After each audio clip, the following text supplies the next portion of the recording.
कभी कभी कोई घटना मनुष्य के जीवन की सारी योजनाओं को तोड़ देती है और मनुष्य उस आघात को अपने जीवन का केंद्र मान लेता है। पर क्या भविष्य मनुष्य की योजनाओं के आधार पर निर्मित होते हैं? नहीं। जिस प्रकार किसी ऊंचे पर्वत पर सर्वप्रथम जाने वाला उस पर्वत की तलाई में बैठकर जो योजना बनाता है, क्या वही योजना उसे पर्वत की चोटी तक पहुंचाता है? नहीं। वास्तव में वो जैसे जैसे ऊपर चढ़ता है वैसे वैसे उसे नई नई चुनौतियां, नई नई विडंबनाएं, नए नए अवरोध मिलते हैं।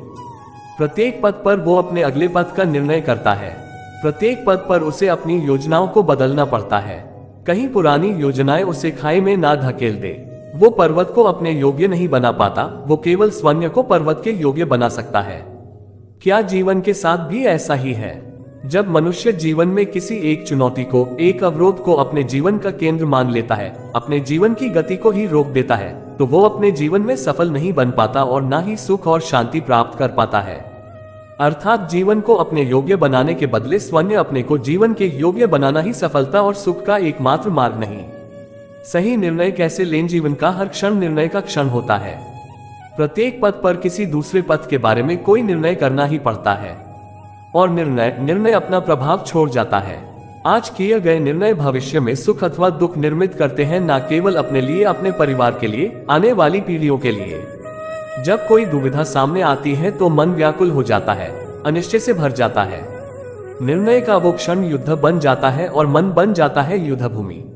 अधिकतर निर्णय हम दुविधा का उपाय करने के लिए नहीं, केवल मन को शांत करने के लिए लेते हैं। पर क्या कोई दौड़ते हुए भोजन कर सकता है? नहीं। तो क्या युद्ध से जूझता हुआ मन कोई योग्य निर्णय ले पाएगा? वास्तव में शांत मन से जब कोई निर्णय करता है तो अपने लिए सुखद भविष्य बनाता है, किंतु अपने मन को शांत करने के लिए जब कोई निर्णय करता है तो वो व्यक्ति भविष्य में अपने लिए कांटों भरा वृक्ष लगाता है। स्वयं विचार कीजिएगा।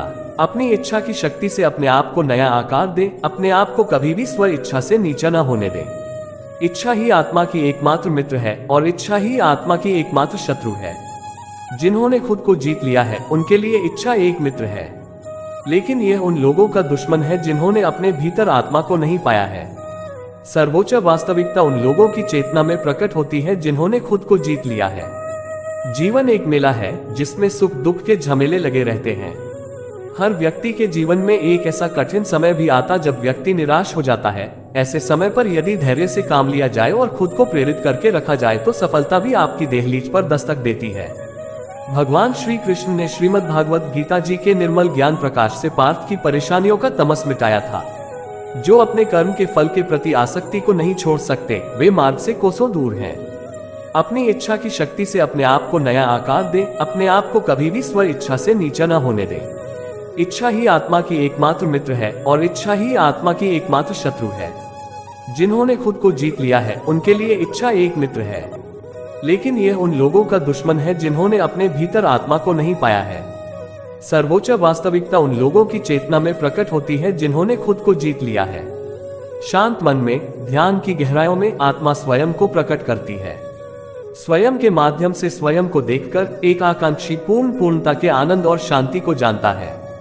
कोई भी जो अच्छा काम करता है उसका कभी भी बुरा अंत नहीं होगा, न तो यहाँ और न ही आने वाले युग में। गंभीर तपस्या और ज्ञान मार्ग से ध्यान श्रेष्ठ है। मुझ पर अपना मन लगाकर योग के अभ्यास से स्वयं को अनुशासित करो। मैं उन लोगों के लिए हमेशा मौजूद हूँ जिन्होंने मुझे हर प्राणी में महसूस किया है। व्यक्ति जो चाहे बन सकता है यदि वह विश्वास के साथ इच्छित वस्तु पर लगातार चिंतन करे। मन बहुत चंचल है जो इंसान के दिल में उथल पुथल कर देता है।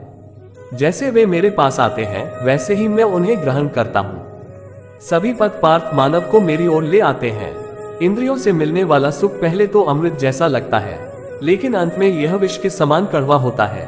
जब ध्यान में महारत हासिल हो जाती है तो मन हवा रहित स्थान में दीपक की लौ की तरह अडिग रहता है। हे अर्जुन, तीनों लोकों में मेरे पाने के लिए कुछ भी नहीं है और न ही कुछ ऐसा है जो मेरे पास नहीं है। मैं अभिनय करना जारी रखता हूँ, लेकिन मैं अपनी किसी जरूरत से प्रेरित नहीं हूँ। कर्म मुझ पर इसलिए नहीं टिकते क्योंकि मैं उनके परिणामों से जुड़ा नहीं हूँ। जो लोग इसे समझते हैं और इसका अभ्यास करते हैं वे स्वतंत्रता में रहते हैं। ज्ञान की भेद किसी भी भौतिक भेद से बेहतर है क्योंकि सब कामों का लक्ष्य आत्मिक बुद्धि है। जैसे आग की गर्मी लकड़ी को राख कर देती है, वैसे ही ज्ञान की आग सभी कर्मों को भस्म कर देती है। अपना काम हमेशा दूसरों के कल्याण को ध्यान में रखकर करें। अप्राकृतिक कर्म बहुत तनाव पैदा करता है। हर व्यक्ति का विश्वास उसकी प्रकृति के अनुसार होता है। मैं उन्हें ज्ञान देता हूँ जो सदा मुझसे जुड़े रहते हैं और जो मुझसे प्रेम करते हैं। मेरी कृपा से कोई सभी कर्तव्यों का निर्वाह करते हुए भी बस मेरी शरण में आकर अनंत अविनाशी निवास को प्राप्त करता है। बुद्धिमान व्यक्ति कामुक सुख में आनंद नहीं लेता। जो कार्य में निष्क्रियता और निष्क्रियता में कार्य देखता है वह एक बुद्धिमान व्यक्ति है। मैं धरती की मधुर सुगंध हूँ, मैं अग्नि की ऊष्मा हूँ, मैं ही सभी जीवित प्राणियों का जीवन भी और मैं ही सन्यासियों का आत्मसंयम हूँ। तुम उसके लिए शोक करते हो जो शोक करने के योग्य नहीं है और फिर भी ज्ञान की बातें करते हो। बुद्धिमान व्यक्ति ना जीवित और ना ही मृत व्यक्ति के लिए शोक करते हैं। बुद्धिमान व्यक्ति को समाज कल्याण के लिए बिना आसक्ति के काम करना चाहिए। कर्म मुझे बांधता नहीं क्योंकि मुझे कर्म के प्रतिफल की कोई इच्छा नहीं। कर्म योग वास्तव में एक परम रहस्य है। कर्म उसे नहीं बांधता जिसने काम का त्याग कर दिया है। अपने अनिवार्य कार्य करो क्योंकि वास्तव में कार्य करना निष्क्रियता से बेहतर है। आत्मज्ञान की तलवार से काटकर अपने हृदय से अज्ञान के संदेह को अलग करके अनुशासित बनो।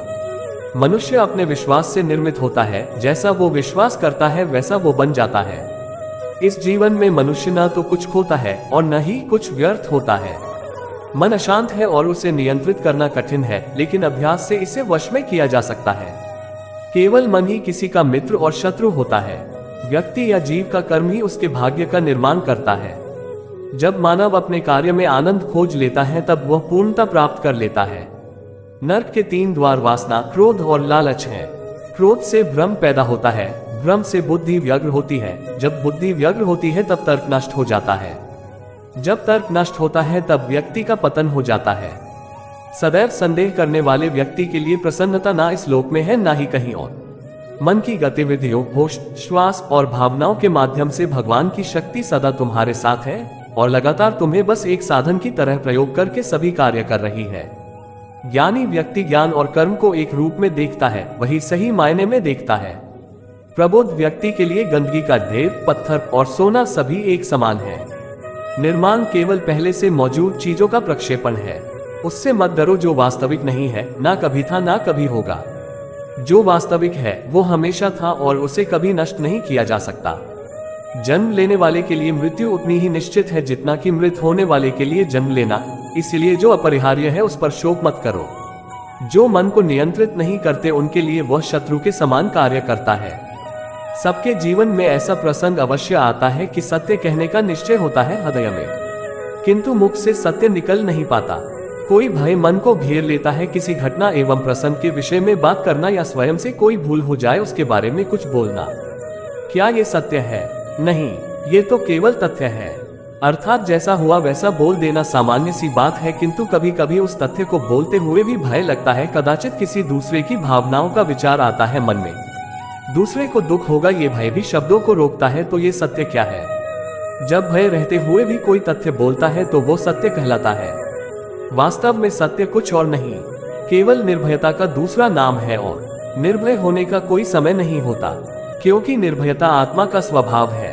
अर्थात प्रत्येक क्षण क्या सत्य बोलने का क्षण नहीं होता। स्वयं विचार कीजिए। निर्णय के क्षण में हम हमेशा ही किसी अन्य व्यक्ति के सुझाव, सूचना एवं मंत्रणा या परामर्श को आधार बनाते हैं और हमारे भविष्य का आधार हमारे आज किए हुए निर्णय के ऊपर होता है। तो क्या हमारा भविष्य किसी अन्य व्यक्ति के दिए हुए सुझाव एवं परामर्श का फल है? क्या हमारा संपूर्ण जीवन किसी अन्य व्यक्ति की बुद्धि का परिणाम है? सबका अनुभव है कि अलग अलग लोग एक ही स्थिति में अलग अलग परामर्श देते हैं। मंदिर में खड़ा भक्त कहता है कि दान करना चाहिए और चोर कहता है कि मौका मिले तो इस मूर्ति के श्रृंगार चुरा लूं। धर्म से भरा हृदय धर्म में सुझाव देता है और अधर्म से भरा हृदय अधर्म का परामर्श देता है। धर्म में सुझाव का स्वीकार ही मनुष्य को सुख की ओर ले जाता है, किंतु ऐसे परामर्श का स्वीकार करना तभी संभव हो पाता है जब हृदय में धर्म हो। अर्थात किसी का सुझाव अथवा परामर्श स्वीकार करने से पूर्व स्वयं अपने हृदय में धर्म को स्थापित करना क्या आवश्यक नहीं? स्वयं विचार कीजिए। जब अपने किसी अच्छे कार्य के उत्तर में दुख प्राप्त होता है अथवा किसी के दुष्ट कार्य में सुख प्राप्त होता है तो मन अवश्य यह विचार करता है कि अच्छा कार्य करने का धर्म के मार्ग पर चलने का तात्पर्य क्या है। पर दुष्ट आत्मा को क्या प्राप्त होता है ये भी देखिए। दुष्टता करने वाला हृदय सदा चंचल रहता है और उबलता रहता है। मन में सदा नए नए संघर्ष उत्पन्न होते हैं। अविश्वास उसे जीवन भर दौड़ाता है। तो क्या ये सुख है? जबकि धर्म पर चलने वाला, अच्छा कार्य करने वाला सब चरित्र व्यक्ति का हृदय शांत रहता है, परिस्थितियां उसके जीवन में बाधाएं नहीं बनती, समाज में सम्मान और मन में संतोष रहता है सदा। अर्थात अच्छा बर्ताव भविष्य में किसी सुख का मार्ग नहीं, अच्छा बर्ताव स्वयं सुख है, अथवा बुरा बर्ताव भविष्य में किसी दुख का मार्ग नहीं। बुरा बर्ताव स्वयं दुख है, अधर्म उसी क्षण दुख उत्पन्न करता है। अर्थात धर्म से सुख नहीं, धर्म स्वयं सुख है। स्वयं विचार कीजिए।